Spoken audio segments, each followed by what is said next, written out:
History remembers the tyrants, the conquerors, and the kings who painted the world in blood. We remember the crowns they wore and the empires they built.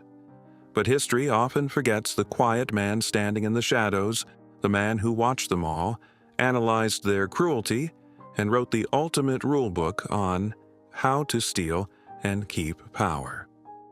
For 500 years, his name has been synonymous with evil, deceit, and political manipulation.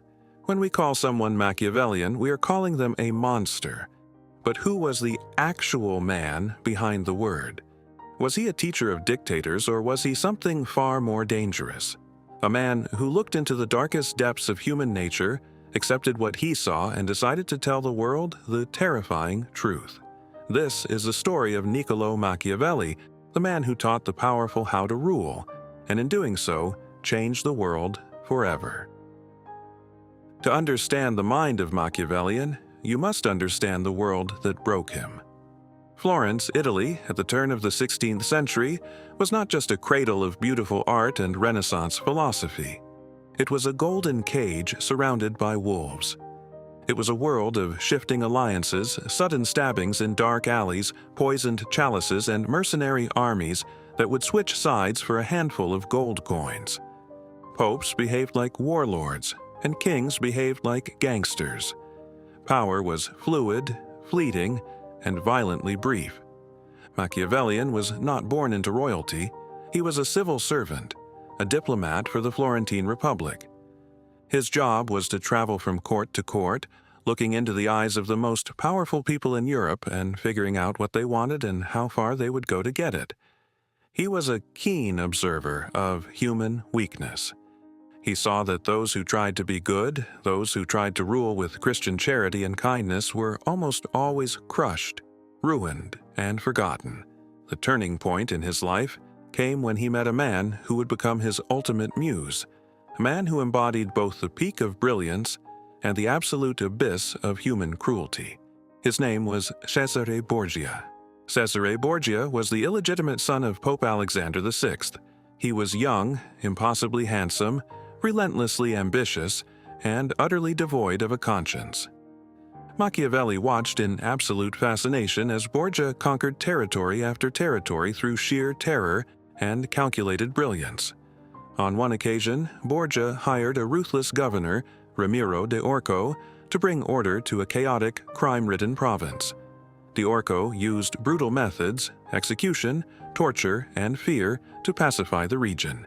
It worked perfectly. Order was restored. But Borgia knew the people now hated the governor for his cruelty, and that hatred could turn against Borgia himself. So, Borgia acted with terrifying theatricality.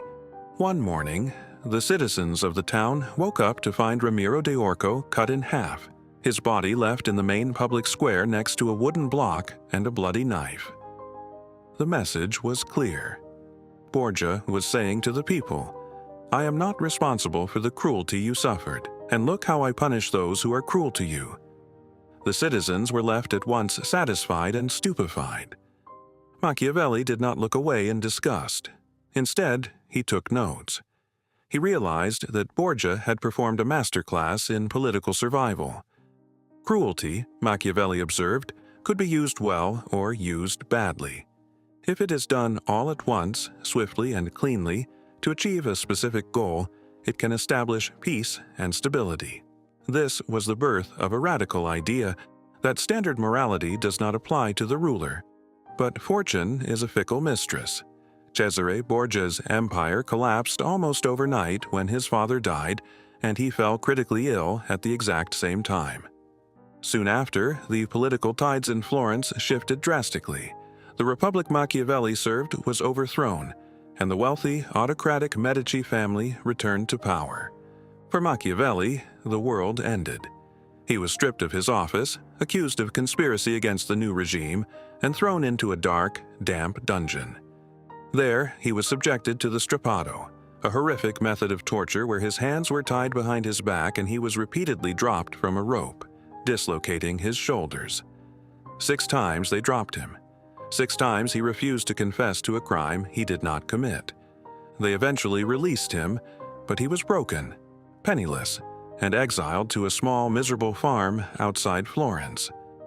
A man who had dined with kings and debated with popes was now forced to argue with local woodcutters and play cards with butchers in mud-stained taverns just to pass the time. He was suffocating in isolation. But in the quiet darkness of his exile, his rage and his brilliance fermented into something revolutionary.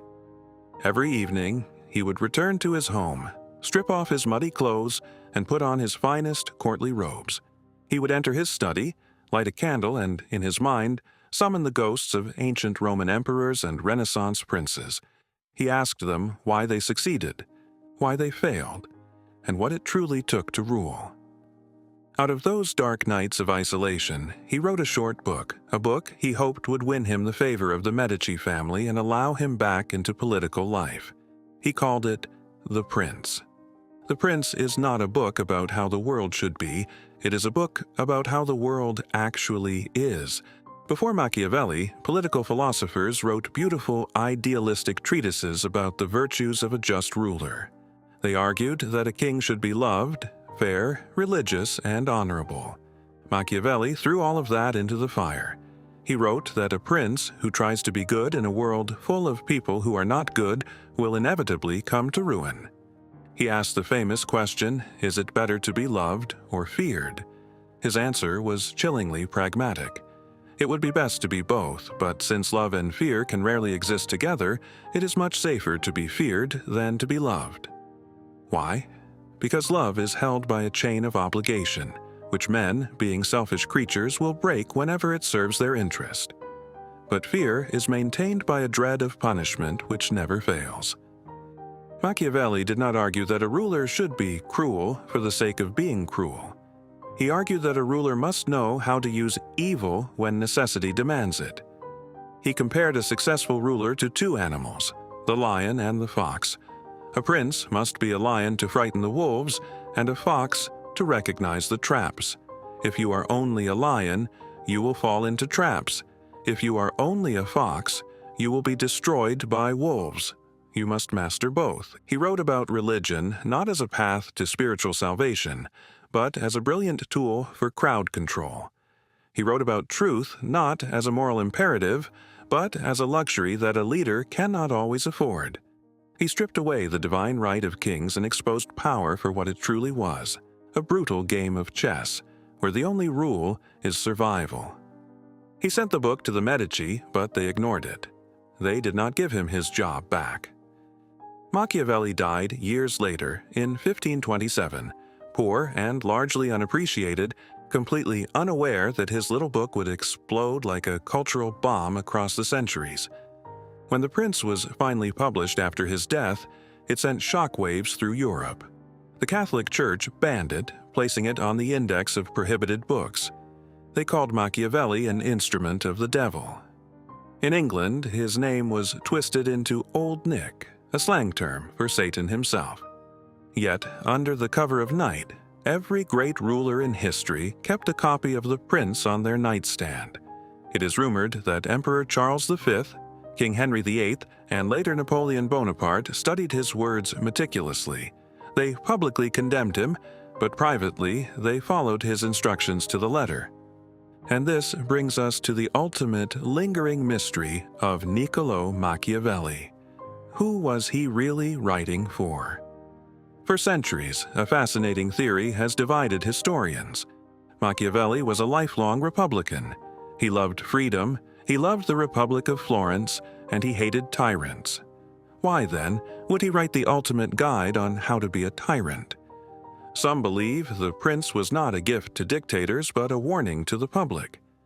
By exposing the dirty, violent secrets of the ruling class, Machiavelli was pulling back the curtain. He was showing the common people exactly how they were being manipulated, lied to, and controlled.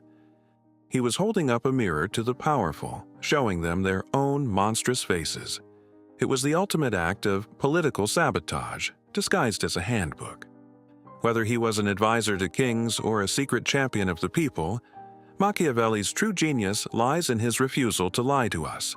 He forced humanity to look into a mirror and confront a terrifying truth.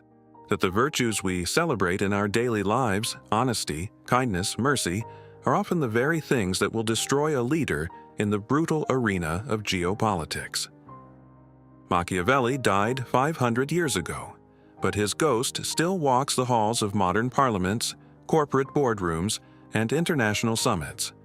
Every time a politician smiles for the cameras while betraying an ally behind closed doors, every time a government uses fear to unite a divided population, every time a leader sacrifices a scapegoat to save their own reputation, Machiavelli is there.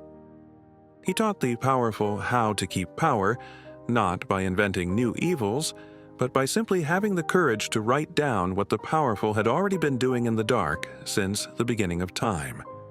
If this journey into the past has captivated you, don't forget to leave a like. It's the best way to support this project and keep history alive. To continue unraveling the mysteries of the most fascinating figures who ever walked this earth, subscribe to the channel and turn on notifications. That way, you won't miss our next trip through time. Until next time.